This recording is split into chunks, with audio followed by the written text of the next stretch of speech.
우리 이 시간 조나무 목사님 나오셔서 창세기 39장 1절에서 5절 나는 예배자입니다 라는 주제로 우리에게 큰 은혜 전해주시겠습니다. 하나님, 시간 말씀 묵상할 때 함께 하시고 영광을 받아 주시옵소서. 우리가 주님을 온전히 예배하게 해 주시옵소서. 의탁하며 예수님의 이름으로 기도하옵나이다. 아멘. 최근에 개봉한 영화 알라딘이 요즘 계속 역주행을 하고 있다고 그럽니다. 저번에도 한번 언급했지만 알라딘이라고 하는 영화는 내용이 재밌지만 사실은 그 감독을 이해하면 이 내용이 더 의미가 있습니다. 알라딘이라는 영화를 만든 감독은 가이 리치라고 하는 감독입니다. 1968년생이니까 저보다 나이가 한 3살밖에 안 많은 사람이에요.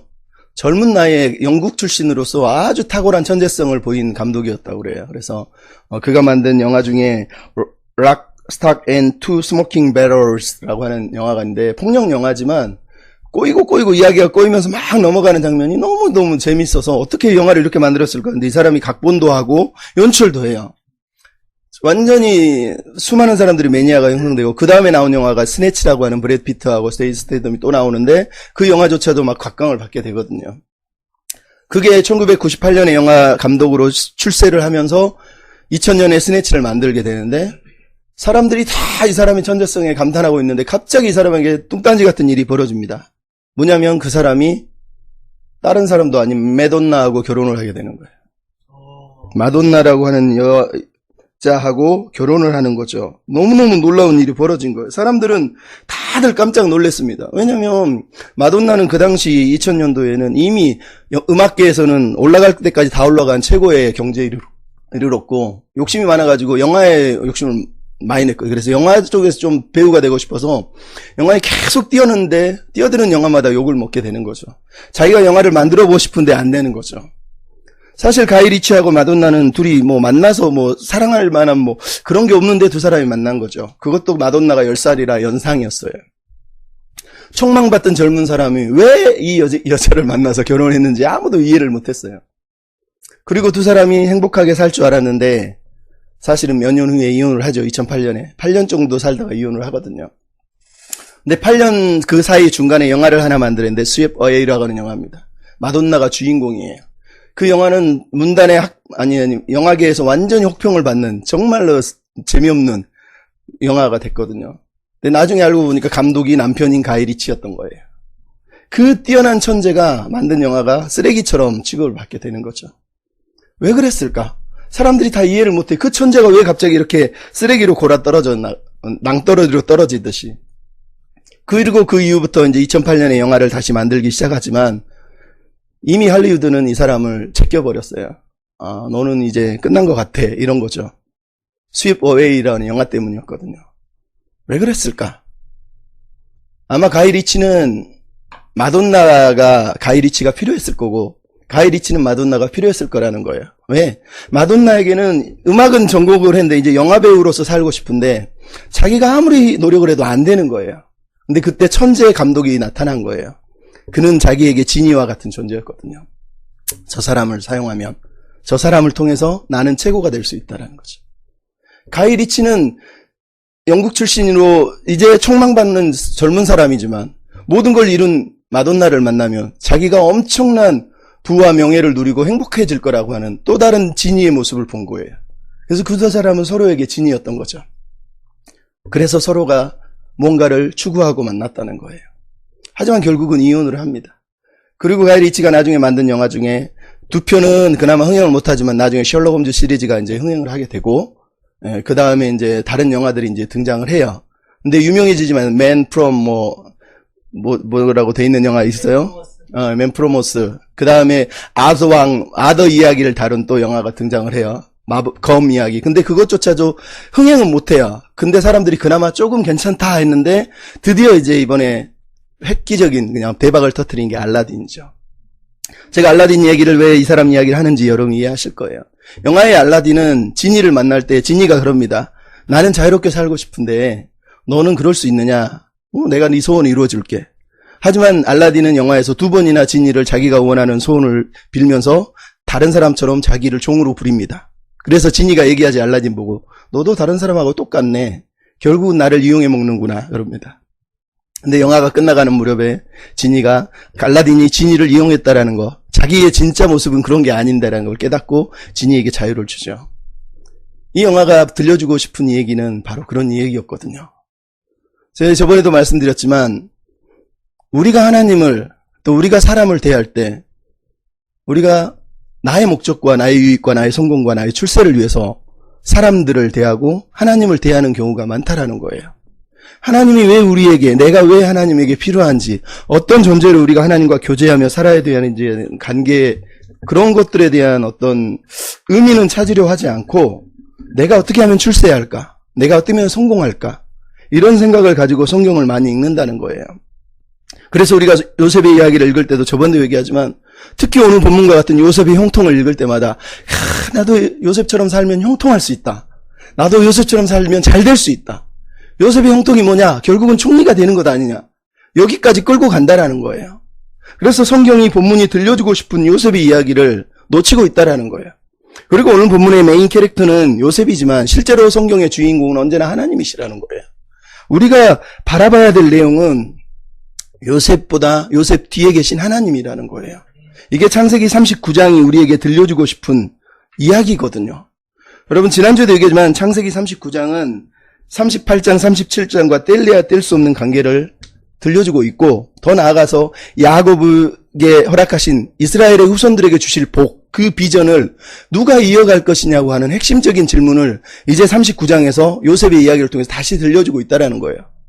하나님은 이런 요셉의 삶을 통해서도 이렇게 곤란한 처지에 있는 요셉을 통해서 하나님의 꿈은 이루어질 수 있을까? 하나님의 비전은 이런 상황 속에서도 여전히 유효한 것인가? 라는 질문을 할 수밖에 없다는 거예요. 왜? 이 질문은 나중에 출애굽을 하기 전에 이스라엘 백성뿐만 아니라 바로 바벨론 포로에 살던 이스라엘 백성들 모두가 던지는 질문이에요. 노예로 죄수로 살아가는 자기들의 인생에서 하나님의 언약은 유효하신가? 하나님은 우리를 향한 계획이 여전히 변함이 없으신가라는 질문을 던지고 있다는 거예요. 그가 탈출을 했느냐, 포로에서 헤어나오느냐가 아니라 그 상황에서도 하나님은 여전하시냐라고 묻는 거거든요. 또 하나는 요셉이라고 하는 사람이 보여주는 탁월함을 통해서 하나님이 기대하는 언약 백성의 모습이 어떤 모습인지를 보여주고 있어요. 성경은 요셉을 지금 영웅으로 우리에게 제시하고 있는 것이 아니라 요셉을 통해서 하나님이 기대하는 언약 백성의 모습, 언약의 후손이 어떠한 사람이 되어야 되는가 하는 온전한 인간으로서의 성취된 모습을 보여주고 있어요. 장차 오실 예수님의 모델로 요셉이 등장하고 있는 이유가 바로 여기에 있거든요. 근데 우리가 이런 전제를 가지고 요셉을 읽을 때 그럼에도 불구하고 깜짝깜짝 놀라는 내용이 뭐겠습니까? 요셉의 모습이라는 거예요. 요셉의 이야기를 읽으면 어떻게 요셉은 이 상황에서 이렇게 살 수 있을까? 궁금하거든요. 아브라함은 우리가 믿음의 조상으로, 이삭은 순종의 조상으로, 조상이라니까 웃기다.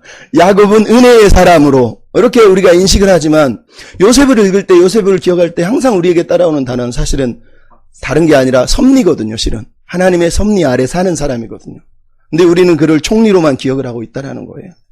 근데 요셉이 이렇게 하나님의 섭리 안에 살아가고 있다라는 얘기는 이 섭리 안에 사는 삶이 사실은 아브라함과 이삭과 야곱이 가졌던 믿음과 순종과 은혜를 다 포함한 삶이라는 거예요. 그게 바로 요셉이 보여주고 있는 삶의 모습이거든요. 그래서 우리는 이 요셉의 모습 속에서 하나님의 섭리 안에 사는 사람이 그리고 그 모습 속에 살아가고 있는 모습이 성경이 말하는 진짜 예배자의 모습이라는 거예요. 사실은 우리가 기대하고 아니면 우리에게 주는 도전이 있다면 요셉을 통해서 들려주시는 이 이야기를 통해 들려주시는 하나님이 기대하시는 예배자의 모습이 무엇이냐라는 거예요. 당연하지만 우리는 이 이야기 속에서 하나님만 철저히 신뢰하고 있는 한 사람을 우리가 보게 됩니다. 하나님을 예배한다라는 게 뭐겠습니까? 하나님을 철저히 신뢰한다라는 거거든요. 예배자, 예배 그러면 우리가 늘 얘기하지만 이 예배식의 의식적인 예배만을 말하는 게 아니라 로마서 12장 1절 2절은 우리가 삶으로 몸으로 드리는 모든 것들을 예배라고 얘기하고 있고 실제로 우리가 삶으로 하나님을 예배해야 된다고 성경이 요구를 한다라는 거예요. 삶으로 예배하는 삶에서 가장 중요한 게 있다면 우리의 삶은 이 예배 드리는 이 기도도 찬양도 말씀도 없는 그냥 일상의 공간 속에서 우리가 어떻게 하나님을 예배할 거냐는 거예요. 그것은 바로 우리가 하나님의 섭리를 믿고 그 섭리 아래서 하나님을 끝까지 신뢰하는 모습, 신뢰하며 살아가는 내용, 그게 바로 하나님이 기대하시는 예배의 모습이라는 걸 알 수가 있다는 거죠.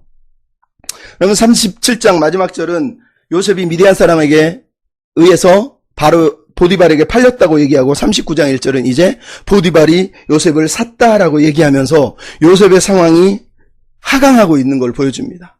구덩이에서 노예로. 하지만 성경의 40장 내용은 뭡니까? 요셉이 제수가 되고 제수에서 마지막 40장 마지막을 보면 그가 잊혀지고 있다라는 거예요. 우리는 요셉의 이야기를 읽을 때마다 야, 요셉이 형통했대, 요셉이 총리가 됐대, 형통과 총리를 바로 이어버린다라는 거예요. 하지만 요셉의 이야기를 보면 요셉은 형통했지만 그게 총리가 된 건 아니에요. 그게 아직도 긴 시간이 남았어요. 요셉은 노예로 10년, 죄수로 3년을 살고 30세에 나중에 총리의 자리로 가는 거예요. 13년이라는 기간을 그가 고난 속에 있는 거라는 거예요. 대체 그런 사람에게 형통이 뭘까요? 이제 나이 17세에서 30세까지 가장 왕성한 젊은 나이에 그 꿈 많은 젊은이가 아버지에게 곱게 자라서 집에서 채색 옷을 입었다고 말하는 그 사람이 하루아침에 노예로 전락해서 그리고 또 제수로 전락해서 살아가는데 대체 하나님이 함께 하시고 형통했다는 이 말이 이 사람에게 무슨 의미가 있을까요? 이게 진짜 형통일까요, 요셉에게? 요셉은 이걸 형통이라고 기억을 했을까요? 느꼈을까요? 학자들은 시편 107편 10절에 사람이 흑암과 사망의 그늘에 앉으며 곤고와 쇠사슬에 매임은이라고 하는 단어가 요셉의 이야기라고 말하는 사람이 많습니다. 우리는 요셉을 얘기할 때마다 형통을 얘기하고 요셉이 당한 고난을 스킵해버리려고 하지만 요셉이 형통했다고 성경이 말하는 동안에 요셉은 계속 고난의 삶을 살고 하강을 하고 내려가고 있다는 걸 알 수가 있단 말이죠. 그가 착고에 찔려 쇠사슬에 매여서 죄수로 끌려가고 있는 모습을 생각해 보십시오. 노예로 끌려갈 때도 줄에 묶여서 조기 굴비처럼 엮어가지고 끌려갔을 거고 죄수로 끌려갈 때도 쇠사슬에 매여서 끌려가고 있잖아요. 이 모습을 보면서 대체 우리가 요셉이 말하는 이 성경이 말하는 이 형통을 어떻게 이해해야 되는 거냐는 거예요. 어떤 사람은 요셉이 그때도 꿈을 믿고 하나님의 꿈을 신뢰하면서 인내하면서 막 견뎠다라고 이렇게 얘기합니다. 말도 안 되죠. 여러분 지난번에도 얘기하지만 꿈을 요셉이 믿었다면 그는 미쳤을 거예요. 셰익스피어의 4대 비극 중에 하나인 맥베스를 보면 그런 장면이 나와요. 어느 날 맥베스에게 3명의 마녀가 등장합니다. 한 사람은 나와서 이렇게 얘기합니다. 오, 안녕하십니까. 글라미스의 영주여. 또 두 번째 마녀가 코도르의 영주여. 더 큰 땅을 얘기합니다. 세 번째 마녀가 나타나서 뭐라 그러냐면 축복받으소서 맥베스. 장차 스코틀랜드를 다스릴 왕이시여. 근데 이 맥베스가 이 마녀의 세 마녀의 축복에 자기 인생을 다 걸어버립니다.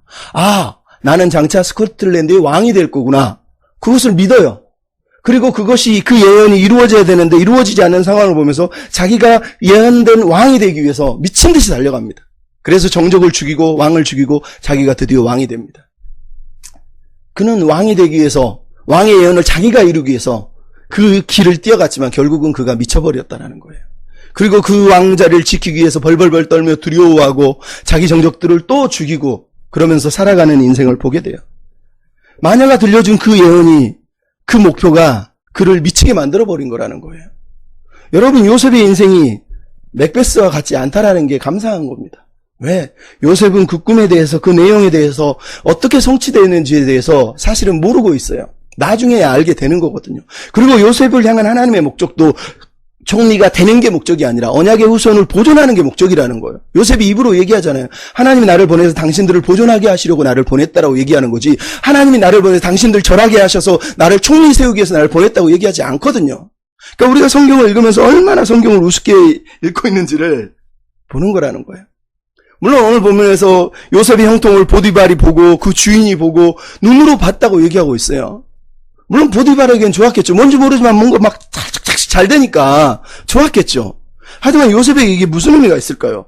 안 그래도 노예인데 노예가 죄수로 끌려가서 노예의 수장이 되는 게 뭐가 그렇게 대단하겠어요? 그 귀한 집의 아들로 산 사람이 죄수들 중에서 죄수의 관리인이 되는 게 뭐가 그렇게 대단하겠어요? 대단할 게 사실은 없거든요. 차라리 하나님이 형통하겠다는 이 단어를 하나님이 요셉을 노예에서 풀어주셨다거나 감옥에서 건져주셨다거나 그를 구원해 주셨다고 이렇게 얘기해야 정상이죠. 따라서 이 임마누엘, 이 형통, 이 단어는 우리가 생각하는 세속적인 형통, successful, prosperity 같은 이런 부유함, 성공함으로 읽으면 안 된다는 거예요. 왜? 본문이 그걸 강조하고 있는 게 아니거든요. 이 형통함, 이 임마누엘의 은혜를 이해하기 위해서 가장 먼저 필요한 우리가 요셉의 인생을 섭리라는 키워드로 읽어야 돼요. 여러분, 족장들은 참 놀랍습니다. 하나님이 신현으로도 나타나고 기도할 때도 나타나시고 환상으로도 나타나고 그들로 여호와 이름도 부르고 예배도 드립니다. 요셉의 인생을 보면 요셉이 노예로 살아갈 때, 제수로 살 때 기도했다는 내용도 없고 무슨 하나님이 말씀했다는 내용도 없고 하나님의 이름을 불렀다는 내용도 없고 예배했다는 내용도 없어요. 그가 살아내는 일상은 하나님을 어떻게 섬겼는지, 대체 어떻게 하나님을 신뢰했는지 알 수 있는 게 하나도 없다는 거예요. 신비죠. 수수께끼죠. 근데 중요한 건 그가 여전히 하나님을 꼭 붙들고 있었다는 거예요. 하나님을 철저하게 신뢰하고 살았다고 오늘 본문이 얘기를 하고 있다는 거예요. 왜 이 얘기가 그래서 중요하겠습니까? 여러분, 요셉의 인생은 아브라함과 이삭과 야곱에게 약속하신 하나님의 언약이 요셉이라고 하는 사람을 통해서 열매 맺고 있는 걸 보여주고 있는 거예요. 하나님의 약속한 아브라함의 후손의 복이 지금 요셉의 인생 속에서 어떻게 드러나고 있는지 우리에게 보여주는다는 거예요. 근데 그 보여짐의 내용이 요셉이 막 총리가 되고 부자가 되고 누리는 것을 통해 보여주는 게 아니라 요셉의 삶 속에서 하나님이 의도하시고 계획하신 어떤 것들이 이루어지고 있다라고 지금 말씀을 하고 있다라는 거예요. 하나님이 그랬거든요. 아브라함에게 네 자손이 너처럼 만민의 복이 될 거라는 거예요. 네가 만민의 복이 되면 네 후손들도 복이 돼서 만민이 복을 받을 거라는 거예요. 오늘 본문에 나온 요셉의 이야기는 요셉이 지금 뭔가를 누리고 얻기 때문에가 아니라 그가 지금 복이 되어 있다라는 거예요. 지금 강조하는 거. 그가 그냥 축복의 존재, be a blessing, 복된 존재로 서 있는 거예요. 그게 하나님이 형통하셨다라고 하는 의미거든요. 그가 지금 어떤 직위를 얻고 승진을 하고 출세를 했기 때문에 형통했다고 말하는 게 아니라 그는 아무것도 현실은 변한 게 없지만 그냥 그는 하나님이 기대한 존재로 복된 존재, 블레싱, 축복의 통로로 그냥 서 있는 거예요. 그래서 요셉을 위하여라고 돼 있죠. 요셉을 위하여 복을 주셨다는 얘기는 요셉이 축복의 통로가 돼서 그를 통해서 파이프를 통해서 하나님의 복이 지금 흘러가는 모습을 보여주고 있는 거라는 거예요. 이게 오늘 본문이 들려주고 있는 요셉의 이야기의 핵심이에요. 그래서 우리는 요셉의 이야기를 들으면서 아무것도 보이지 않는 웅덩이에 빠진 인생, 노예 생활을 하는 인생, 감옥 생활하는 인생을 살아가는 수많은 사람들에게 하나님의 백성은 이럴 때 어떻게 살아야 될까라는 거예요. 요셉은 섭리 아래서 하나님을 신뢰하고 그 믿음의 길을 걸었다는 거예요. 알리스터 맥그라스라고 하는 사람 제가 책을 선물로 줬는데 그 사람이 쓴 책 중에 믿음을 찾아서라는 책에서 제임스 패커의 하나님을 아는 지식의 한 부분을 인용합니다. 그게 뭐냐? 인생은 발코니와 길 두 방향에서 이루어지고 있는데 많은 사람들은 자기들의 인생이 발코니 인생이 아니라 길 위에 있음을 잊어버린다라는 거예요. 여러분, 발코니에 있는 존재는 발코니 위에서 길을 걸어가는 사람들과 앞으로 일어나는 일들에 대해서 상황들을 보고 명료하게 확실하게 어떤 방향으로 이루어가는지 알지만 길 위를 걸어가는 사람들은 지금 내 눈에 부딪히는 사람들과 만나고 얘기하지 그 다음에 무슨 일이 일어날지 모른다라는 거예요. 하나님 우리 인생의 발코니 위에 서서 우리가 무슨 일을 하고 어떤 일을 할지를 다 보시지만 우리는 길 위에서 매일마다 하나님이 아니기 때문에 다가오고 또 다가오는 사람들과 일들을 만나면서 거기서 우리의 존재가 길 위에 걸어가는 여행자의 길을 살아낸다라는 거예요. 근데 은혜가 있다는 거, 은혜, 성육신 교리라는 거예요. 하나님은 멀찍이 서서, 먼 위에 발코니에 서서 우리 인생을 쳐다만 보고 있는 것이 아니라 그분이 발코니에 내려오셔서 우리 길 위에서 우리와 함께 여행하는 여행자로 우리의 손을 잡고 걸어가는 존재로 우리 인생 가운데 들어오셨다라는 거예요. 우리가 신앙생활을 한다는 건 우리의 삶 가운데 성육시간 하신 그분의 손을 붙들고 그분과 함께 걸어가는 거라. 그래서 믿음이라는 게 뭐냐? 지적인 동의가 아니라 하나님을 신뢰하고 그분을 붙드는 거라는 거예요. 파도 치는, 폭풍이 치는 인생의 바다 한복판에서 우리의 피난처요, 항구요, 우리의 도움이 되시는 하나님 그분께 우리의 삶을 맡겨드리는 그것, 그게 바로 믿는 거라는 거예요. 그 폭풍의 한복판, 구덩이, 감옥생활, 재수생활 한복판에서 하나님을 그냥 신뢰하고 있는 그 사람은 예배하는 사람인 거예요. 그 사람을 하나님이 사랑하고 있는 거라는 거예요. 그래서 여러분, 많은 사람들이 성경의 학자들도 마찬가지지만 요셉의 이 고난의 삶을 훈련이라고 사실 얘기하고 있어요. 훈련 맞죠? 왜냐하면 요셉의 훈련은 예수님의 훈련과 같거든요. 왜냐하면 히브리서 2장이나 5장에 보면 뭐라 하죠? 아들이시더라도 고난을 통해서 순종을 배웠다고 얘기합니다. 아들이 순종을 왜 배웁니까? 사실은 그런 뜻이 아니잖아요. 요셉도 마찬가지. 그가 고난을 통해서 순종을 배웠다는 얘기는 그가 고난을 통해서 하나님의 사람으로 하나님의 형통한 존재로서 서 있는 모습, 그 상황을 강조하고 있는 거와 똑같아요. 근데 이스라엘 백성들은 이 요셉을 통한 하나님의 마음을 잊어버렸다라는 거. 아모스서를 보면 아모스 6장부터 8장에 이런 내용이 나옵니다. 너희가 불법을 저지르면서 시온에 교만하고 사마리아의 황소 같은 너희들이 매일마다 아침에 상하상에서 누우고 잠자면서 커피를 마시고 포도주를 마시고 노래를 부르면서 요셉의 환난에 대해서 너희가 근심하지 않고 잊어버렸다. 그래서 내가 여호와께서 말하노니 내가 야곱의 영광을 싫어하고 그 궁궐을 미워하여서 너희를 다 원수에게 넘길 거라고 얘기합니다. 무슨 얘기냐면 하나님은 이스라엘 백성들이 요셉의 환난, 요셉의 고난을 통해서 하나님이 기대하는 삶이 뭔지 배우기를 원했는데 이들은 야곱의 영광, 야곱의 궁극만을 생각하며 살았다라는 거예요. 그래서 하나님이 그걸 거절하셨다라고 얘기한다라는 거예요. 결국은 우리가 요셉의 이야기를 들으면서 들어야 될 내용은 요셉이 야곱의 궁궐처럼 야곱의 영광처럼 총리가 되더라. 우리도 총리가 될 거야. 이걸 가르치면 안 된다는 거예요. 궁궐이 아니라 이 죄수 생활에서, 이 노예 생활에서도 하나님을 신뢰하며 훈련 가운데, 고난 가운데 걸어갔던 그 사람을 우리가 보고 그가 살아낸 삶의 의미들을 우리가 깨닫는 게 더 중요하다는 거예요. 그럼 2009년에 이재철 목사님이 주님의 교회에 사경회를 인도하면서 그런 얘기를 했습니다. 사람들은 누구나 삶으로, 붓으로 인생이라고 하는 각자의 이야기를 써내려갑니다. 무슨 하나님이 쓰는 얘기지만 그 인생의 의미를 바로 알기 위해서 필요한 건 신앙의 성숙은 생각하는 거라는 거. 생각하는. 예수님이 생각하라 그랬을 때 무엇을 먹을까 마실까가 아니라 들의 백합화를 보고 그것들을 생각해보라고 하신 그 생각하라는 단어는 심사숙고해보라는 뜻이라는 거예요. 삶을 지혜롭게 성숙하게 사는 방법은 생각해보는 거라는 거예요. 생각해보는 거. 왜 나에게 이런 일이 났을까? 무엇 때문에 이 일을 하시는 걸까? 그거를 생각하며 살 때 인생의 고난 속에서 의미가 있다라는 거예요. 일본의 작가인 미우라 아야코를 얘기하면서 미우라 아야코라는 사람은 젊어서부터 폐결핵으로 암으로 평생을 시달린 사람이에요.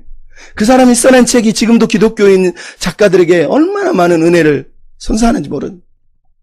만약 그가 암에 안 걸렸고 병이 안 걸렸다면 이런 책을 쓸 수 있었겠느냐? 못 썼다라는 거예요. 근데 미우라 아야코가 병 중에서 했던 기도가 있습니다. 그녀가 했던 하나님 앞에 드린 기도가 뭐냐면 젊은 나이에 이렇게 기도했다고 얘기합니다. 병들지 않고는 드릴 수 없는 기도가 있습니다. 병들지 않고는 들을 수 없는 말씀이 따로 있습니다. 병들지 않고는 볼 수 없는 얼굴이 따로 있습니다. 병들지 않고는 나아갈 수 없는 성소가 따로 있습니다. 아, 나는 병들지 않고는 인간이 될 수조차 없었습니다. 그럼 얼마나 놀라운 얘기를 하고 있는 거예요. 우리는 미우라 아야코를 보면서 암에 걸리고 폐결에 걸려 결국은 죽어간 그 여인을 보면서 아이고 인생이 고난 덩어리였구나 얘기하지만 이 여인은 자기는 병을 통해서 송정미 씨처럼 송정미랜다. 갑자기 이름 생각해. 송 누구죠? 송명희 씨처럼 그 고난을 통해서 배운 게 있다라는 거예요. 하나님과 더 친밀해지고 하나님의 얼굴과 하나님의 마음과 하나님의 성소에서 예배하는 기쁨을 누렸다고 얘기하는 거거든요. 여러분 우리가 요셉의 이야기를 들을 때 고난을 통해서만 배울 수 있는 하나님, 고난을 통해서만 만날 수 있는 하나님과 함께한 하나님의 은혜, 하나님의 형통함을 맛볼 수 있는 거예요. 그 은혜를 우리가 찾지 않으면 안 된다는 거예요. 눈에 보이지 않는 하나님, 하지만 나를 늘 보고 계시고 그분의 눈이 나를 향하고 있다는 것을 믿을 때 우리의 봉사도 우리의 예배도 우리 헌신도 성실하게 아름답게 하나님 앞에 사람 앞에 드려줄 수 있는 거거든요. 저는 시를 읽다가 헬렌 켈러의 행복의 문이라는 시를 보고 깜짝 놀랐습니다. 너무너무 주제. 여러분 헬렌 켈러가 누군지 알잖아요. 눈도 잃어버리고 귀도 잃어버린 사람이잖아요. 근데 그 여인이 쓴 행복의 문, 행복의 문이래의 제목도 이렇게 썼으면 태양을 바라보며 살아라. 그대는 그림자를 볼 수 없으리라. 해바라기처럼. 고개를 숙이지 말고 머리를 언제나 높이 들어라. 세상을 똑바로 정면으로 봐라. 나는 눈과 귀와 혀를 빼앗겼지만 내 영혼을 잃지 않았기에 그 모든 것을 가진 것이나 마찬가지다. 고통에 뒷맛이 없으면 진정한 기쁨은 거의 없다. 불구자라 할지라도 노력하면 된다. 아름다움은 내부의 생명으로부터 나오니까. 그대가 정말 불행할 때도 세상에서 그대가 해야 할 일이 있다는 걸 알아라. 그대가 다른 사람의 고통을 덜어줄 수 있는 한 삶은 헛되지 않으리라. 행복의 한쪽 문이 닫히면 다른 쪽 문이 열린다. 그러니 흔히 우리는 닫힌 문을 오랫동안 보기 때문에 우리를 위해 열려있는 문을 보지 못하는 것이다. 세상에서 가장 아름답고 소중한 건 보이거나 만져지지 않는다. 단지 가슴으로 느껴지는 것이다. 이렇게 얘기를 했어요. 눈도 귀도 혀도 이렇지만 그녀는 세상이 줄 수 없는 것을 세상이 허락하지 않았지만 하나님이 허락하신 삶을 살아냈단 말이죠. 미우라 아야코도 송명희 씨도 헬렌 켈러도 마찬가지. 믿음이라는 건 하나님의 섭리 아래서 그분의 섭리를 믿으면서 이 인생 훈련 학교에서 하루하루 우리 눈에 보이게 무의미해 보이고 매일 다람쥐 쳇바퀴 도는 것 같고 아무것도 아닌 것 같은 이 모습 속에서도 하나님의 형상이 이루어지고 있다라는, 하나님 우리를 그분의 형상으로 만들어지고 있다라는 걸 믿고 하나님을 붙들고 사는 거예요. 내가 지금 무엇을 하고 있지? 내 직업은 뭐지? 나는 직위가 이게 뭐야? 라고 스스로 비교하며 판단하는 건 하나님 보시기에 아무 의미가 없어요. 하나님은 모든 상황 속에서 우리가 하나님을 신뢰하기를 원하는 거예요. 그게 하나님은 우리를 향해서 이 땅에 훈련하시고 우리를 이 땅에 놓으신 이유란 말이에요. 그러면 손흥민이라고 하는 축구 선수가 28세에 처음으로 자전 에세이를 썼어요. 그 마지막 책이 그 책이 최근 7월 달에 출간이 됐는데 맨 마지막에 이런 글을 썼어요. 남들이 보기에 제 모습이 화려해 보일지 모르지만 중요한 건 그게 현재의 겉모습이라는 겁니다. 힘들었던 과거와 뒤에서 이루어진 노력은 겉으로는 드러나지 않잖아요. 어려웠던 날이 훨씬 많았거든요. 지금도 인내하고 또 인내하고 살고 있습니다. 화려함과는 거리가 멀죠. 제가 이렇게 책을 낸 이유는 지금 이 자리에 올 때까지 필요했던 저의 팀 모습을 들려주고 싶어서입니다. 제 인생에서 공짜로 얻은 건 하나도 없습니다. 드리블, 슈팅, 컨디션, 부상 방지 등은 전부 죽어라 노력을 해서 얻은 결과물이거든요. 어제 값을 치른 대가를 오늘 받고 내일 받을 대가를 위해서 오늘 먼저 값을 치르고 있는 겁니다. 후불은 없습니다. 지금 저는 자제하고 훈련하면서 꿈을 향해 달려가고 있습니다. 이렇게 썼어요. 16세에 독일 함부르크에 가서 28세에 토트넘, 가장 맛있는 햄이라고 하는 토트넘에서 경기를 하면서 쓰고 있는 내용이에요. 인생에 후불은 없다. 죄송합니다. 그럼 멋지지 않습니까? 만약 요셉의 인생을 요셉이 하나님 나 이거 후불을 나중에 지급할게요. 오늘 고난은 좀 비껴주세요 했다면 하나님이 요셉을 기뻐하셨을까요? 하나님이 이 요셉을 이 고난 가운데 던지신 이유는 그를 훈련시키고 그가 철저히 하나님을 신뢰하는 존재로 세워가기 위해서 이 자리로 그를 세워놓은 거예요. 그게 하나님의 마음이에요. 그럼 C.S. 루이스는 이 땅의 삶을 가르쳐서 영적인 훈련이라고 얘기를 했어요. 근데 너무너무 재밌는 글이 있습니다. 한번 들어보시겠어요? C.S. 루이스가 이랬어요. 자연이라는 모든 것을 우리가 거기서 돌이켜서 부정적인 영역으로 숨어드는 건 흡사 승마를 배우지 않고 말에서 도망치는 것과 같다. 그러나 우리는 이 작고 썩어 빠질 몸이 어린 학생들에게 주어진 조랑말과 같은 역할을 하고 있다는 걸 기억해야 된다. 우리는 반드시 우리 몸을 관리하고 훈련하는 법을 배워야 된다. 그것은 언젠가 말로부터 도망가기 위해서가 아니라 아무런 안장이 없이 말 위에서 자신 있게 그 말을 타고 달려가기 위해서 찬란하게 빛나는 날개를 가진 그 말을 타고 하늘을 향해서 올라가기 위해서 오늘 훈련하고 있는 것이다. 어쩌면 그 말들은 지금도 왕의 마국간에서 발을 구르고 콧김을 내뿜으면서 잉 거리면서 장타 자기를 탈 그 사람을 기대하고 있는지도 모른다. 물론 왕과 더불어 질주하지 않는 질주는 다 무가치하다. 당신이 말을 타고 왕과 함께 동행하고 싶다면 지금 말을 타는 법을 배워야 되지 않겠는가? 말을 타는 법을 배우지 못하면 어떻게 왕과 동행하려는가? 이렇게 쓰고 있어요. 너무 멋지지 않아요? 우리 삶은 장차 하나님이 허락하실 말을 타기 위해서 그 하나님의 군마 옆에서 같이 말을 타고 달리기 위해서 오늘 이 땅에서 훈련을 하고 있는 거라는 거예요. 그러면 감당할 수가 있잖아요. 후불이 아니에요. 후불로 감당할 수가 없습니다. 그러기 위해서 우리에게 필요한 게 뭡니까? 요셉이 오늘 본문에 보여주고 있는 그가 하나님을 신뢰했다라고 하는 가장 핵심적인 단어가 뭡니까? 그가 하나님을 자기 인생의 주인으로 고백하고 있다라는 거예요. 하나님의 뜻이 자기 인생을 통해서 이루어지기를 지금 사실은 삶으로 그냥 내어드리고 있는 겁니다. 하나님 내 삶을 받으시고 당신 뜻을 내 삶을 통해서 다 이루어 가버리십시오라고 사실은 고백하고 있는 거하고 똑같다는 거예요. 오늘 보면서 가장 중요한 내용은 사실 37장, 38장이 39장의 요셉과 비교되고 있다는 거예요. 37장과 38장에 뭐가 나오죠? 지난주에도 얘기했지만 37장의 요셉의 형들 잘못을 범했어요. 악이라고 하는 단어 라. 38장의 유다의 아들들이 여호와 보시기에 악하여서 죽었다. 라. 악이에요.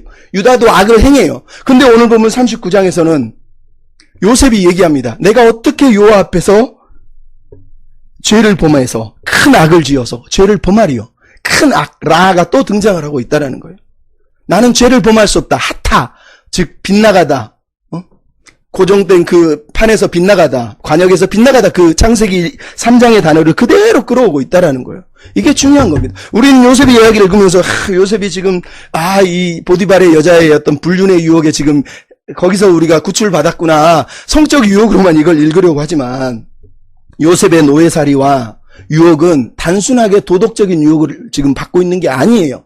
요셉이 받고 있는 유혹은 제국의 가치와 신앙의 세계관이 지금 부딪히고 있는 내용이라는 거예요.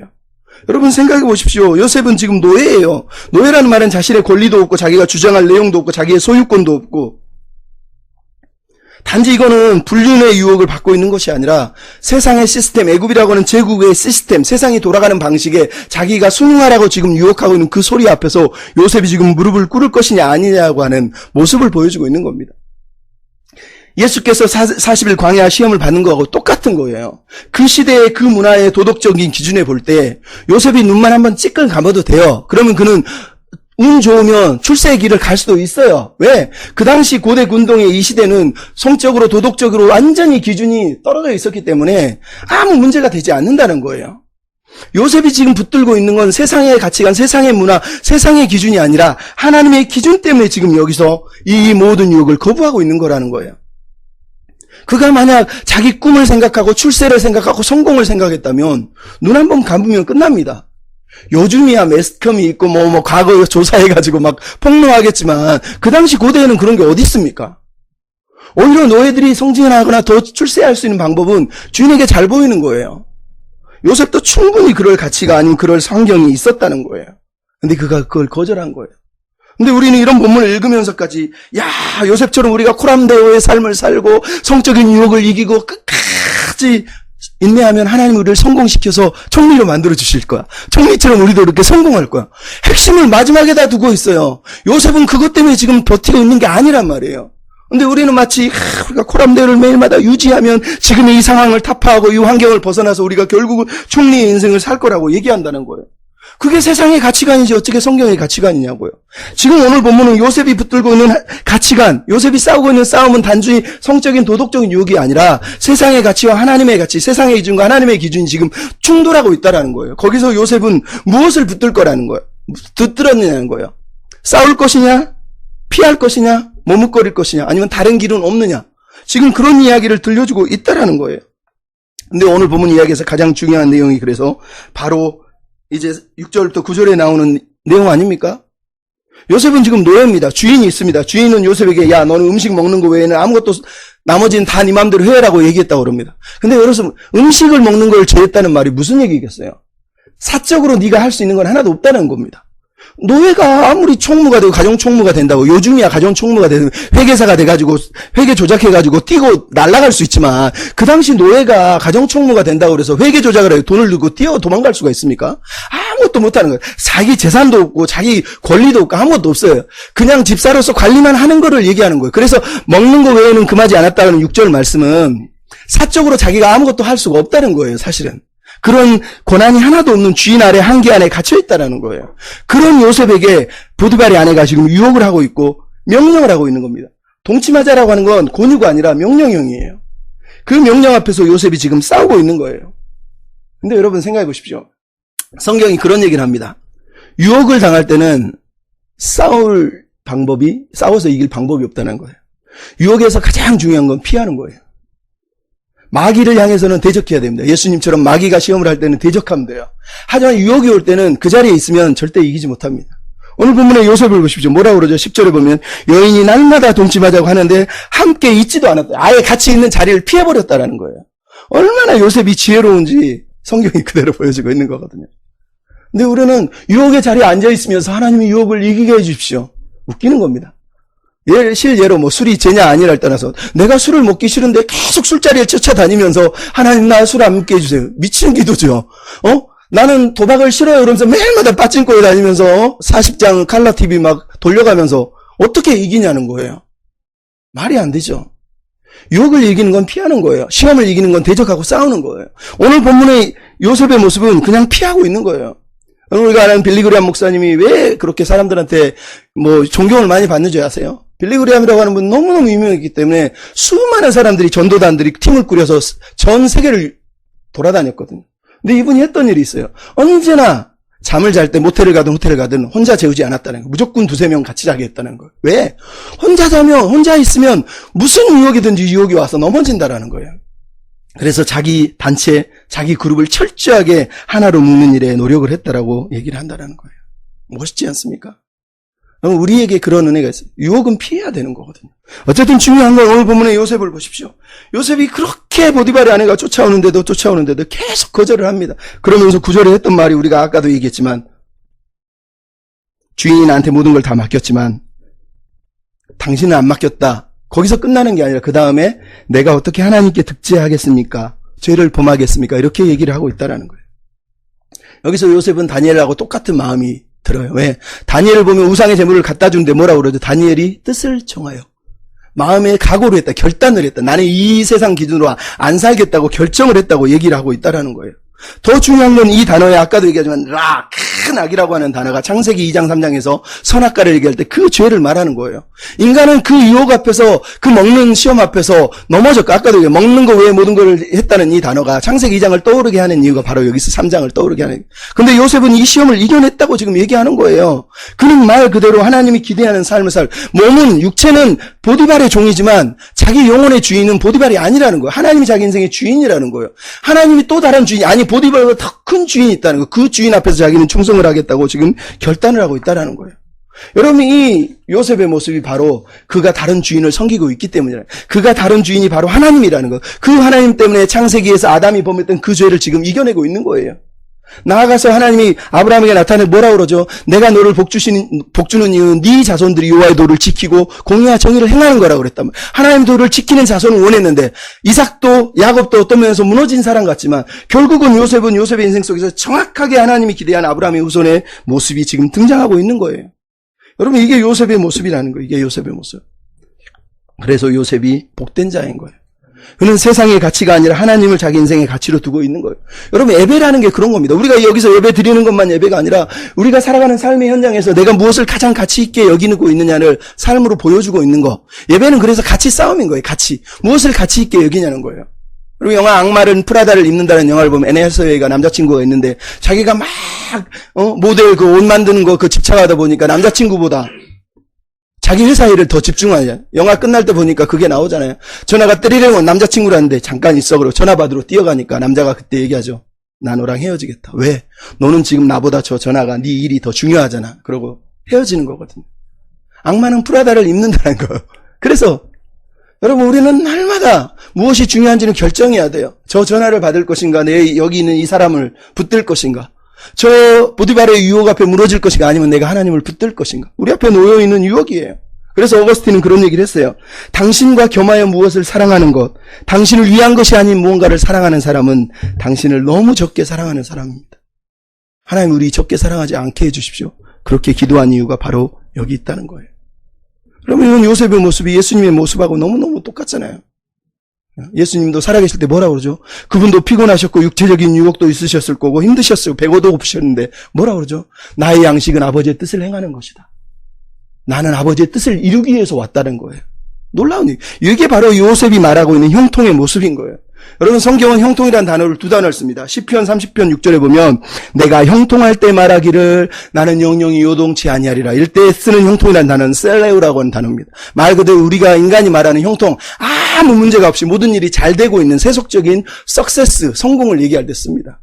하지만 또 다른 단어가 오늘 본문에 등장하고 있는 이 단어, 형통이라는 단어는 찰라흐라고 하는 단어예요.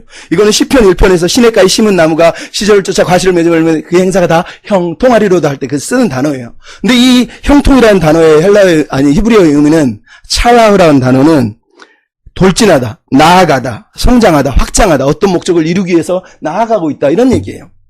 무슨 얘기냐? 하나님 지금 요셉을 형통하게 하셨다는 얘기는 요셉이 지금 막 성공했다고 얘기하는 게 아니라 요셉을 통해서 하나님의 계획이 어떤 목적을 향해 나아가고 있다는 거예요. 하나님이 의도한 것들이 어떤 방향을 향해서 지금 지속적으로 나아가고 있다는 거예요. 하나님의 뜻인 지금 그 성취를 이루기 위해서 그 계획을 이루기 위해서 지금 나아가고 있다라고 얘기를 하고 있는 거예요. 즉 요셉의 형통은 요셉의 축복은 요셉의 개인의 만족과 부유함이 아니라 하나님의 비전이 이루어지는 한 모습을 맛배기처럼 보여주고 있다고 지금 얘기하고 있는 거라는 거예요. 그게 중요하다라는 거예요. 어떤 것이 이루어지고 있습니까? 아까도 얘기했지만 요셉의 지금 모습 속에 온전한 인간의 모습이 등장하고 있어요. 창세기 1장 2장에 인간에게 주신 사명은 하나는 제사장적인 사명이에요. 하나님을 예비하는 거예요. 하나는 왕적인 사명이에요. 하나님의 성소를 하나님의 나라를 확장하기 위해서 다스리는 자가 돼요. 하나는 선지자적인 사명이에요. 하나님의 도를 물이 바다를 덮은 것 같이 모든 사람에게 증거하는 거예요. 요셉의 모습 속에 그게 다 드러나고 있잖아요. 창세기 3장에 아담과 하와는 이 인간성이 무너져서 하나님께 범죄했지만 요셉은 지금 하나님과의 온전한 관계성을 기도하지 않고 예배하지 않고 말씀을 붙들고 있지 않고 우리는 요셉이 어떻게 그 삶을 살았는지 아무것도 모르지만 이 언어 하나 속에서 그는 하나님을 붙들고 있다는 거예요.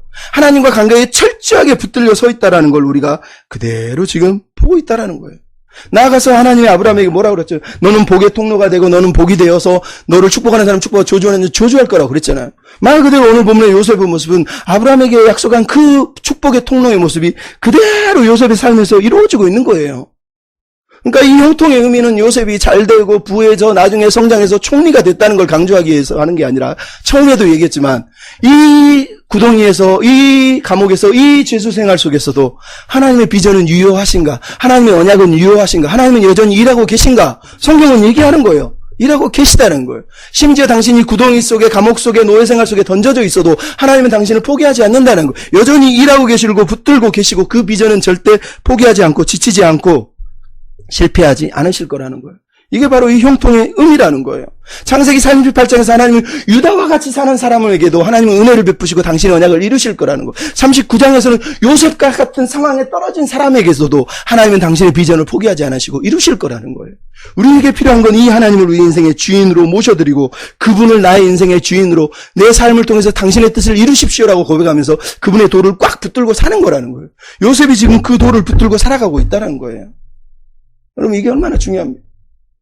여러분 미국의 작가 중에 에디슨 폴라드라고 하는 사실 여자분이 있었어요. 이분은 몸이 원래부터 좀 안 좋아가지고 병에 자주 걸렸어요. 그래서 병을 나으려고 우연히 기도원에 갔는데 거기 이단 단체였어요. 나중에 이단 단체에서 빠져나왔는데 또다시 신경적인 병에 걸려요. 그래서 집에서 성경을 읽고 기독교 교회사를 읽다가 하나님을 제대로 만나게 돼요. 그래서 하나님 나 선교사로 나가서 하나님 나라를 위해 살겠습니다. 그러면 내 인생이 형통하겠습니다. 이런 거예요. 근데 아무리 기도해도 선교사의 문이 열리지 않는 거예요. 포기하지 않고 또 기도합니다. 그래서 사람들을 가르치면서 하나님 제발 선교사의 길을 열어주십시오. 열어주십시오. 열어주십시오. 응답이 되지 않습니다. 아니 무슨 하나님 내가 하나님 나라를 위해 살겠다는데 내가 이제 이단도 안 가고 나쁜 짓도 안 하고 하나님을 위해 살겠다는데 왜 나를 형통을 하게 안 하십니까? 성경이 형통하게 해주신다면 형통하게 해주세요. 근데 어느 날 너무너무 힘들어서 교회에 기도에 가서 기도를 하는데 자기 앞에 어떤 할머니가 기도하더라는 거예요. 근데 기도하는 내용이 이랬습니다. 하나님, 우리 삶 가운데 어떤 일이 일어나도 좋사오니 주님의 뜻과 섭리만이 우리에게 이루어지게 하시옵소서. 폴라드가 깜짝 놀랍니다. 이 여자가. 자기가 잊고 있었다는 거예요. 자기 인생 지금 현재 병으로 아픈 몸 그리고 여전히 선교사를 못 나가고 그냥 남들이 볼 때는 침체되어 있고 아무것도 못하는 무의미한 것 같은 그 인생 속에서도 하나님의 뜻이 이루어지고 있다는 거예요. 하나님은 일하고 계시다라는 거예요. 그걸 자기가 잊어버렸다는 거예요. 그래서 집에 와서 성경을 펴는 예레미야 18장의 내용이 탁 나오는 거예요. 토기장이가 토기를 자기 마음대로 하지 않느냐. 아 그렇구나. 내 인생도 하나님의 손에 있어요. 하나님이 알아서 하셔야지. 하나님 뜻대로 하십시오. 그러면서 찬송가를 만들었어요. 주님의 뜻을 이루소서. 고용한 중에 기다리니 진흙과 같은 날 빚으사 주님의 형상 만드소서. 여러분 이게 요셉의 인생이고 우리가 배워야 될 믿음의 내용이라는 겁니다. 여러분 죄송합니다. 좀 길어질 것 같아서 마지막으로 오늘 본문 우리가 배워야 될 내용이 바로 그겁니다. 요셉의 삶을 그래서 우리는 요셉은 하나님을 예배했다고 말할 수 있는데 어떻게 예배했다? 삶으로 예배했다고 말할 수 있다는 거예요. 삶으로 하나님을 온전히 예배하는 사람이었다고 얘기할 수 있다는 거예요. 요셉은 지금 감옥 생활을 노예 생활에 살고 있습니다.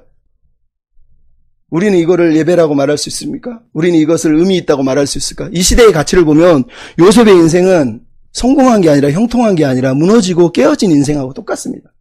잠깐 감옥에서 좀 인정받으면 잠깐 노예에서 좀 인정받으면 그게 요셉에게 무슨 의미가 있겠냐는 거예요. 근데 성경은 요셉이 형통했다, 요셉이 하나님과 함께 있었다 이 단어를 왜 총리가 됐을 때는 안 쓰고 그잖아요. 요셉이 드디어 총리가 됐더라 하나님이 함께 하셔서 그가 형통했다 이렇게 쓰면 아마 사람들이 와 이럴 텐데 성경 저자는 의도적으로 이 이야기를 요셉이 노예 생활을 할 때 재수 생활할 때 하나님이 함께 하셨고 형통했다고 쓰고 있는 거예요. 왜 굳이 노예일 때, 재수일 때 형통했다라고 지금 쓰고 있을까요? 아까도 얘기했지만 이게 바로 하나님이 이스라엘 백성들을 향하여서 주시고 싶은 하나님의 마음이라는 거예요. 요셉은 늘 그렇게 살았어요. 죄수일 때도 노예일 때도 형들에게 미움받을 때도 총리가 됐을 때도 항상 하나님을 의지하고 살았다라는 거예요. 이 39장의 이야기 2절, 3절, 23절의 내용은 단순하게 39장의 요셉의 이야기를 요약하고 있는 것이 아니라 요셉의 인생 신앙의 기초, 그 인생의 전반적인 기초가 뭔지를 들려주고 있는 거라는 거예요. 그런 철저하게 우리가 볼 때는 기도도 안 하고 예배도 안 드리고 말씀도 안 듣고 뭐 하나님에 대해서 아무것도 안 하는 것 같음에도 철저하게 그냥 인생이라고 하는 삶이라고 하는 현장에서 하나님이 툭 던져놓은 인생 가운데서 그는 하나님을 신뢰하고 있다라는 거예요. 여러분 오늘 보면 제일 중요한 단어가 두 개 나오죠. 하나는 옷, 하나는 손입니다. 요셉은 계속 옷이 벗겨지고 있어요. 형들에게 벗겨지더니 이번에는 보디발의 아내에게 벗겨집니다. 그리고 옷이 벗겨지면 끝납니까? 이 시대의 가짜뉴스가 그대로 그때 등장하잖아요. 형들은 비를 묻혀가지고 죽었다 그러지. 보디발의 아내는 저놈이 나를 겁탈하라고 그랬다. 진짜로 기레기들이 이 시대에 등장해서 이미 존재하고 있는 거잖아요. 또 하나는 손이에요. 여러분 요셉은 계속 남의 손에 의해서 팔려갑니다. 형들의 손에 의해서 미디안 상인들의 손에 의해서 보디발의 손에 의해서 이제는 죄수로. 근데 이 이야기 속에 또 놀라운 게 있죠. 보디발은 요셉의 손에 모든 걸 맡기고 간수장은 요셉의 손에 모든 걸 맡기고 있다라는 거예요. 더 중요한 건 이 모든 내용이 뭐라고요? 요셉이 자기가 손으로 맡으려고 내가 이거 주세요 이거 달라고 한 적이 없다라는 거예요. 그가 노예로 가든 구덩이로 가든 죄수로 가든 그 모든 상황에서 어떤 손이 역사했다라는 거예요. 앞에서 드러난 건 사람의 손이지만 실제로 일하시는 건 보이지 않는 하나님의 손이었다라는 거예요. 하나님이 그의 손을 붙들고 그의 인생을 여기저기 그냥 갖다 놓은 거라는 거예요. 근데 요셉은 하나님이 던져놓은 그 자리에 가서도 모든 자리에서 하나님의 손을 붙들고 하나님을 인정하면서 그 삶 속에서 하나님을 예배하는 사람으로 살아냈다고 얘기하고 있는 거예요. 여러분 이게 은혜 아니면 뭐겠습니까? 얼마나 요셉이 신실한지를 그대로 보여주고 있다는 거예요. 여러분 신약성경이 우리에게 들려주고 있는 내용하고 똑같잖아요. 고린도후서 7장 17절에 뭐라고 전서 부르심에 합당한 자로 살아라. 너희 부르심 받은 그대로 살아라. 부르심에 합당한 백성이 되라. 이렇게 얘기하고 있단 말이에요. 여러분 우리를 하나님이 어느 곳에 놓으셨든지 그 자리가 예배하는 자리입니다. 그 자리가 하나님 우리를 받으시는 자리인 거예요. 내가 지금 하는 일은 무의미해 보이고 나는 아무 의미 없는 인생 같고 하나님 내가 하나님의 영광을 위해 살려면 뭔가 큰 교회를 하고 큰 선교사의 사역을 하고 뭔가 엄청난 사역을 하고 사람들을 변화시키고 전도하고 구원받게 하고 막 이런 일을 해야지 내가 막 하나님 앞에 뭔가 의미 있는 존재라고 우리는 느낀단 말이에요.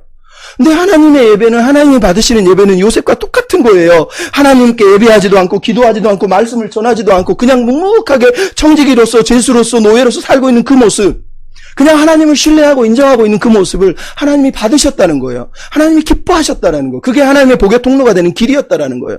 우리는 막 교회 다니면서 거룩한 일에 그냥 막 뭔가 노이로제에 걸려가지고 막 작은 일 뭐 사소한 일은 이거는 아무 의미가 없는 거라고 생각하면서 살잖아요.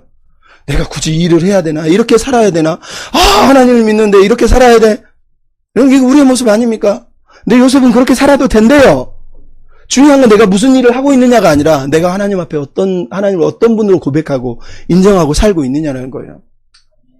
여러분 우리가 그렇게 살아야 되지 않겠습니까? 타고르가 쓴 기탄잘리라고 하는 글에 보면 이런 글이 나왔어요. 우리 시대의 교회가 들어야 된다고 생각합니다. 찬미와 기도와 노래를 내버려 두십시오. 눈마저 모두 닫힌 이 사원의 애롭고 어두운 구석에서 당신은 누구를 예배하는 것입니까 대체? 당신의 신은 당신 앞에 없다는 것을 눈을 뜨고 좀 보세요. 눈 감고 기도하지 말고 눈 뜨고 보라는 거예요. 당신의 신은 여기 없다는 거예요. 신께서는 지금 농부가 팍팍한 땅을 가는 곳과 길을 갈고 가는 사람들이 돌을 깨는 곳에 지금 계십니다. 그래서 그의 옷은 먼지로 뒤덮여 있어요. 당신의 신성한 망토를 이제 벗어버리고 신처럼 당신도 먼지 투성이의 저 흙으로 내려가십시오. 구원이라고요? 이 구원을 어디서 찾을 수 있단 말입니까? 우리 주는 창조의 속박을 스스로 기꺼이 떠맡고 계십니다. 신은 우리 모두와 함께 영원히 인연을 맺고 계십니다. 그러니 당신의 명상의 기도에서 뛰쳐나와서 꽃과 향수는 다 멀리 하시고 당신의 옷이 헤어지고 더러워진들 무슨 상관입니까? 당신의 이마에 흐르는 땀과 노역 속에 신을 만나 그분 곁에 서십시오. 그럼 타고르가 하는 말이에요. 그가 하나님을 믿지 않았지만 하나님에 대해서 알고 있었다고 우리가 다 알고 있지만 하나님은 저 큰 성전에 우리가 눈 감고 기도하고 찬양하는 그 자리에만 안 계시다는 건 아니지만 지금 타고르가 무슨 비판을 하고 있는 겁니까? 하나님의 모습은 여기 이 자리에서만 우리가 재현하는 사람이 되면 안 된다는 거. 여기서만 찬양 부르면서 얼굴에 막 윤기가 넘쳐나서 하나님을 기도합니다. 찬양합니다. 이런 게 아니라 저 현실 속에 흙먼지 나고 땅을 갈고 일구고 돌을 깨는 그 자리에서 땀을 뻘뻘 흘리면서 올이 더러워지는 그 현장에서 하나님도 없는 것 같은 그 자리, 아무도 하나님을 찾지 않는 거고 나조차 기도도 못할 것 같고 여기서 하나님 얘기도 못할 것 같은 그 자리에서 하나님이 함께 하시는 거예요. 내가 하나님을 붙들고 있다면, 내가 하나님을 신뢰하고 있다면. 마틴 루터가 얘기했잖아요. 젖을 짜는 여자아이의 손을 통해서도 하나님은 친히 당신이 일을 하고 있는 거라고요. 하나님은 그냥 일을 하고 계신 거예요. 그래서 우리에게 필요한 건 C.S. 루이스가 했던 말이 그거예요. 우리가 맨 밑에서, 맨 바닥에서도 예배하는 습관을 못 가지면 맨 위에 올라가도 우리는 예배를 못 할 거라는 거예요. 그럼 저 높은 사람들이 저 큰 교회를 지는 목사들이 예배를 지금 하고 있습니까? 하나님이 받으시는 예배가 여기서 막 설교하고 의리한 성도들한테 막 말씀 가르치며 흥금 걷는 게 예배입니까? 요셉처럼 삶의 현장 속에서 하나님을 부인하지 않고 하나님을 외면하지 않고 그분을 내 주인으로 인정하는 게 예배 아닙니까? 내가 범죄를 했고 내가 잘못을 했고 내가 세습을 했고 내가 나쁜 짓을 했고 내가 학위를 조작을 했다면 스스로 인정하는 게 하나님이 받으시는 예배지. 그것들을 다 덮어놓으면서 나 하나님 예배했습니다. 새벽 기도했고 헌금했고요. 내가 죽을 때까지 이렇게 헌금한 거 내 자손한테 물려주는 게 뭐가 잘못됐습니까? 이게 무슨 예배입니까? 하나님 그런 예배를 왜 받으십니까? 하나님은 거기 없는 거예요. 하나님은 저기 지금 아파하고 힘들어하는 우리 주변의 사람들 속에서 내가 하나님의 마음으로 열심히 예수 이름을 못 전해도 그냥 하나님의 사랑을 가지고 하나님의 형상을 품은 존재로 서 있는 그 자리에 be a blessing, 복이 되어 있을 때 하나님 거기서 우리 예배를 받으신다라는 거예요. 그게 우리가 해야 될 예배예요. 우리의 임무는 하나님을 어떤 식으로든 우리 일에 끼워 넣는 것이 아니라 그분이 우리 직업 안에 우리 직업을 통해서 행하고 일하시는 그 일에 우리가 동참하는 거라는 거예요. 자꾸 우리가 그래서 예배를 하나님을 섬기는 것을 어떤 일을 하고 어떤 가치가 의미 있는 일을 해야지만 그게 하나님이 받으실 거라고 생각하는데 하나님은 이미 우리가 움직이고 행하는 일 속에 계신 거예요. 우리에게 필요한 건 그분과 함께하는 거라는 거예요. 그럼 마지막으로 간단하게 얘기를 마치는데 리디머 교회 팀 켈러 목사님의 교회에 대표 페이스 앤 워크라고 하는 대표가 있는데 캐서린 알스토프가 쓴 글이 있어요. 뭐라고 썼냐면 복음은 이랬어요. 복음은 내가 무엇을 하든지 하나님이 돌보시고 귀 기울여 주신다는 가르침이다. 복음은 내가 만들고 있는 제품, 일하는 회사, 섬기는 고객들을 하나님이 낱낱이 기억하신다는 사실이다. 복음은 감히 상상할 수 없는 흉악한 죄인인 우리를 꿈도 짝꾸지 못할 사랑으로 우리를 사랑하신다는 것. 복음은 크리스찬이라면 모든 인간과 일에 대해서 존엄하게 대해야 된다고 가르친다. 복음은 말하고 일하고 이끄는 방식을 통해서 하나님과 관계와 그분의 사랑을 드러내는 것이다. 완벽한 모범이 아니라 그리스도를 가르치는 나침판이 되는 것이다. 이렇게 얘기를 했다는 거예요. 그럼 복음은, 예배는 그런 거예요. C.S. 루이스가 말하잖아요. 우리 온수, 저 하나님이라는 사람은 쾌락주의자야. 저 쾌락주의자는 인간들에게 모든 걸 다 맡겨놓고 그들이 먹고 마시고 씻고 말하고 사랑하고 놀기, 일하기 이런 것들에 대해서 자신과 조금도 개의치 않은 상태로 온종일 놀게 하셔. 우리는 근데 그 쾌락을 못 만들어. 그래서 우리가 그걸 비틀어야 돼. 여러분, 우리는 하나님을 예배할 때 그분의 이름을 부를 때만 예배라고 생각하지만 하나님은 우리를 만드셔서 하나님이 지으신 세상에서 하나님을 삶을 살 때 말하고 일하고 놀고 씻고 자고 그렇게 사는 것을 하나님이 예배로 받으신대요. 감사하면 하나님 고맙습니다 하면 그게 하나님 우리를 받으시는 삶이라는. 우리에게 필요한 건 삶으로 예배하는 거예요. 그리고 기도해야 돼요. 시편 90편 17절 마지막 절에 뭐라고 그러죠? 하나님 우리 손에 행한 일을 우리에게 견고하게 하십시오. 하나님 우리 손에 행한 일을 견고하게 해주십시오. 우리가 그렇게 기도하면서 이 삶을 하나님께 올려드렸으면 좋겠습니다. 요셉처럼 아무것도 보이지 않고 심지어 기도도 예배도 찬양도 말씀도 아무런 소리도 들리지 않은 그 노예 생활 처참한 죄수 생활에서도 하나님이 인정하잖아요. 하나님이 우리에게 요구하는 건 너 엄청난 교회 사역을 해라. 너 대단한 사역자가 되고 수많은 영혼을 살려내라. 너 그렇지 않으면 너 필요 없다가 하는 게 아니에요. 너 지금 날 인정하느냐? 너 지금 날 사랑하느냐? 넌 지금 날 예배하고 있는 거냐? 네, 하나님 감사합니다. 이 삶이지만 부족하지만 이것조차도 하나님 것입니다. 그리고 인정하면 하나님 기뻐하실 거 아닙니까? 그렇게 하나님을 예배하는 저와 여러분이 됐으면 좋겠습니다. 우리 예배자 찬양하면서 하나님 나는 주님을 예배하는 백성이 되겠습니다. 이 삶으로 예배하겠습니다. 날마다 주님과 동행하는 예배자가 되겠습니다. 이렇게 고백하며 찬양 드리고 기도하고 마쳤으면 좋겠습니다.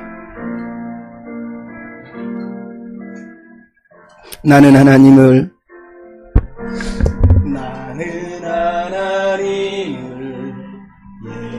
예배하는 예배자입니다. 내가 서 있는 곳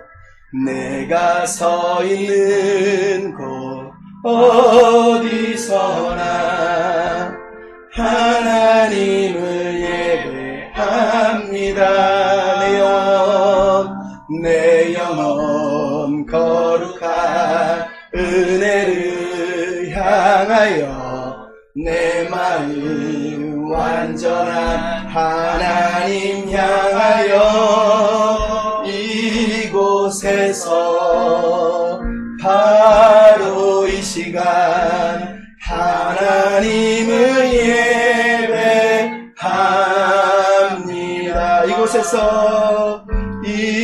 이곳에서 바로 이 시간 하나님을 예배합니다.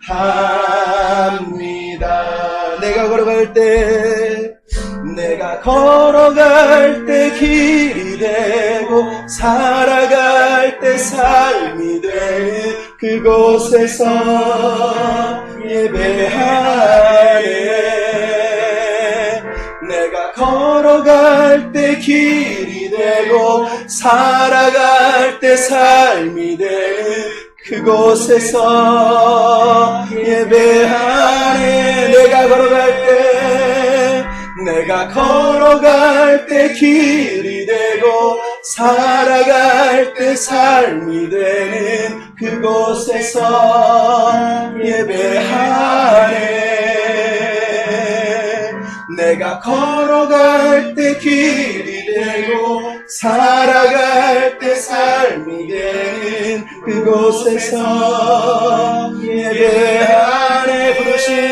부르신 곳에서 나는 예배하네. 어떤 상황에도 나는 예배하네. 부르신 곳에서 나는 예배하네. 어떤 상황에도 나는 예배하네. 나는 삶으로 주님을 예배합니다. 나를 통하여 주님만 높임 받으소서. 나는 삶으로 주님을 예배합니다. 나의 삶을 빛으로 사용하소서. 나는 삶으로 주님을 예배합니다. 나를 통하여 주님만 높임 받으소서. 나는 삶으로 주님을 예배합니다. 나의 삶을 빛으로 사용하소서. 이 말씀을 생각하며 잠깐 기도할 때 하나님 내 삶을 예배로 드리기를 원합니다. 이 초라하고 사소하고 평범하고 남들이 볼 때 무가치해 보이는 그 순간도 하나님을 인정하며 예배하겠습니다. 하나님을 찬양하겠습니다. 하나님 이 삶을 예배로 받아주시옵소서. 그런 예배자 되게 해주시옵소서. 우리 같이 기도하겠습니다. 사랑하는 아버지, 우리가 오늘 요셉의 삶을 보고 요셉의 삶 가운데 일하시는 하나님, 그를 통해 계획하신 일들을 이루어 가신 하나님, 그 하나님의 섭리를 믿고 신뢰하며 하나님의 인생의 주인으로 고백하며 하나님 앞에서 삶을 예배로 드리고 있는 요셉을 봅니다. 그가 맡겨진 모든 일, 그가 허락한 모든 삶, 허락된 모든 자리, 하나님이 놓으신 그 자리에서도 변함없이 하나님을 인정하며, 비록 우리 눈에는 기도하는 모습, 찬양하는 모습, 말씀을 붙들고 있는 모습, 전도하는 모습이 보이지 않지만 여전히 하나님을 인정하며 하나님을 향하여 예배하고 있는, 하나님께 감사하고 있는 이 사람을 하나님 우리가 보고 배우게 하여 주시고, 우리가 이 요셉의 마음을 배우고 우리를 부르신 부르심에 합당하게 우리를 부르신 그 부르심의 자리에서 신실하게 하나님을 예배하며 살 수 있도록 도와주시옵소서. 오늘 우리가 이 자리에 있고 내일은 일터에서 또 사람을 만나며 또 우리가 서로 대화를 하며 또 하나님을 모르는 이들 가운데서 때로는 요셉처럼 노예 생활과 같고 죄수 생활과 같고 다름쥐 쳇바퀴와 같으며 무의미하고 아무런 목적도 없어 보이는 그 평범하고 사소한 일상 속에서도 하나님 우리가 삶을 예배하며 또 감사로 받으며 올려드리며 살 수 있도록 축복해 주시옵소서. 거짓된 종교와 거짓된 믿음으로 하나님 앞에 위장된 신앙을 사는 사람이 아니라 신실하게 온전하게 이 연약한 삶을 내어드리고 주님을 내 삶의 주인으로 인정해드리며 범죄함을 고백하며 회개하며 연약함을 고백하며 회개하며 우리의 잘못과 우리의 미련함과 어리석음조차 유다와 같음을 고백하며 또 주 앞에 그렇게 설 수 있도록 하나님을 사용해 주시옵소서. 인도해 주시옵소서. 날마다 매일 우리에게 가르치는 이 삶을 하나님이 받으실 예배로 드릴 수 있도록 주시옵소서. 주시옵소서. 사랑하는 주님, 오늘 우리가 드린 이 예배를 받아주시고 또 우리가 날마다 살아내는 매일의 삶들이 우리 몸으로 드리는 삶의 제사, 삶의 제물이 되게 사용해 주시옵소서.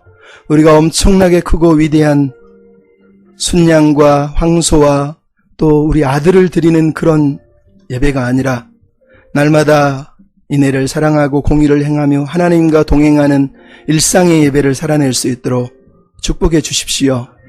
우리가 내일은 또 출근을 하고 사람을 만나고 하나님을 모르는 보디발의 집 같고 죄수들이 갇힌 감옥과 같은 세상, 애굽에 지배하는 애굽의 제국 속에 떨어진 사람과 같지만 거기서도 하나님을 인정하고 고백하고 하나님의 형상이 나의 삶을 통해서 하나님의 뜻이 내 삶을 통해서 이루어짐을 믿으며 이 삶으로 예배하는 예배자들 다 되도록 우리를 축복해 주시옵소서.